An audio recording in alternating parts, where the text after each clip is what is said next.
안녕하세요. 이번 시간에는 1세대 1주택 비과세 관련 7번째 사례를 살펴보도록 하겠습니다. 7번째 사례는 1세대 1주택이긴 한데 양도하는 시점에서 고가주택인 경우에 비과세가 어떻게 적용이 되는지를 살펴보는 건데요. 사례를 봤더니 12년 10월에 A주택을 취득을 하셨고 5억에 취득을 하셨네요.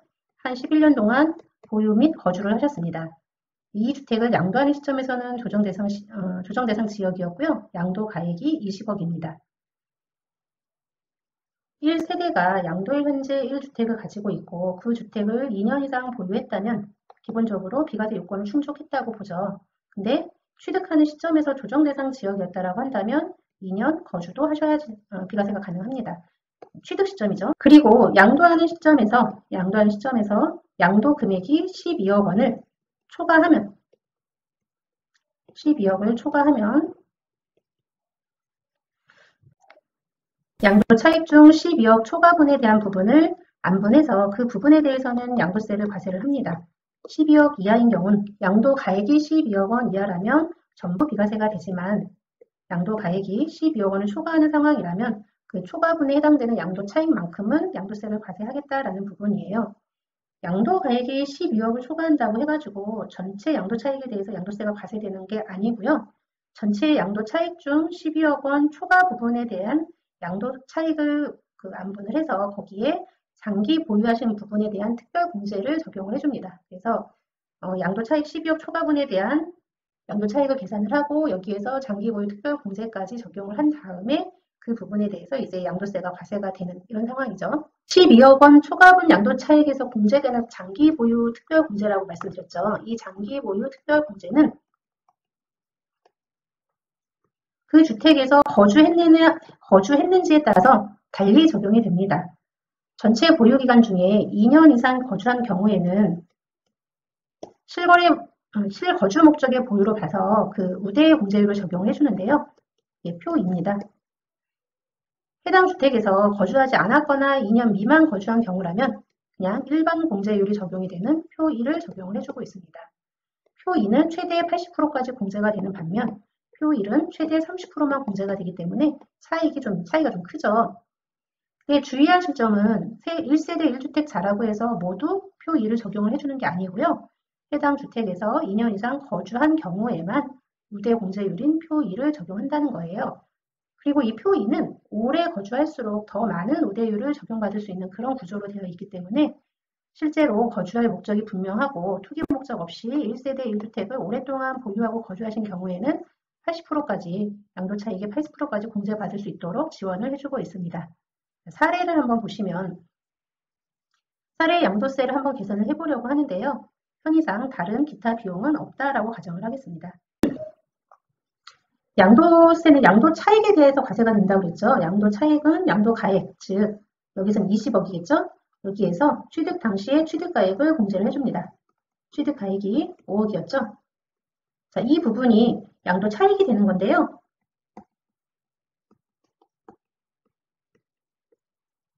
양도 차익이 15억이 나오겠네요. 자, 양도 가액이 20억, 즉 12억을 초과하고 있기 때문에 고가주택에 해당이 되죠. 그러면 이 양도 차익 중에서 고가주택 초과분에 해당되는 부분만큼은 과세를 하겠다라고 했으니까 양도 차익 중 이 12억을 초과하는 부분을 한번 계산을 해보죠. 양도 차익 중에 12억 초과분을 계산을 하려면요. 이 전체 양도 차익 15억에서 매매가액 20억 그리고 20억에서 12억을 초과하는 부분 이렇게 계산을 합니다. 이렇게 계산을 하면 6억이 나오겠네요. 12억 초과분에 대한 양도 차익을 계산했더니 6억이 나왔습니다. 여기에서 장기 보유 특별공제를 적용을 해주는데 사례의 경우에는 여기에서 2년 이상 거주를 하셨기 때문에 우대 공제율인 표 2가 적용이 되겠네요. 표 2는 장기 보유 관련된 표 2는 보유기간별 공제와 거주기간별 공제로 나눠서 공제를 해주는데요. 연 4%씩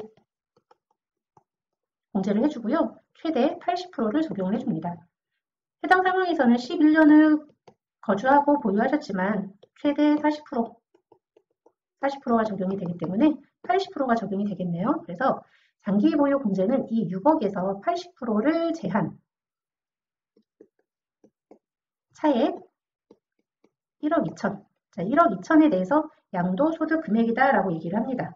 자, 양도소득 금액은 양도 차익에서 12억 초과분을 안분을 하고요. 여기에서 장기보유 특별공제율을 보유기간별, 거주기간별 각각 적용을 해서 그만큼 공제를 해주고 여기서 나온 그 금액이 양도소득 금액입니다.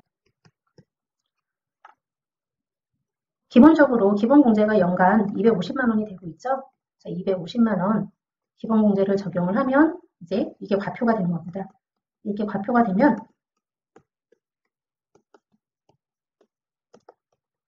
여기에 바로 세율을 적용을 해서 양도소득세를 산출을 합니다.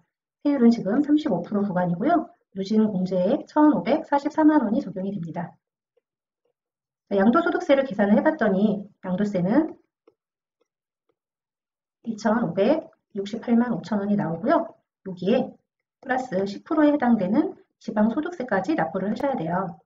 지방소득세 10%니까 총 납부하실 세금은 2,825만 3,500원이 되겠습니다. 20억의 양도를 했는데 납부하실 세금은 2,800만 원 정도인 거죠. 세 부담이 약 1.4% 정도 수준인 것을 확인할 수 있겠네요. 자, 위 사례에서 거주하지 않았을 경우의 양도소득세를 한번 계산을 해볼까요? 양도 차익 중 12억을 초과하는 부분까지는 계산이 똑같이 되겠죠. 근데 여기에서 장특공, 장기보유 특별공제되는 이 부분이 달라지겠죠. 아까 표 2는 최소한 거주 2년을 해야 된다라고 말씀을 드렸는데 이거는 조정, 비조정 무관하게 고가주택에서 표 2를 적용을 받으려면 무조건 거주 2년을 하셔야 된다라는 거예요. 거주를 안 하셨다라고 하셨으니까 표 2를 적용을 받을 수가 없고 표 1을 적용을 받는데요.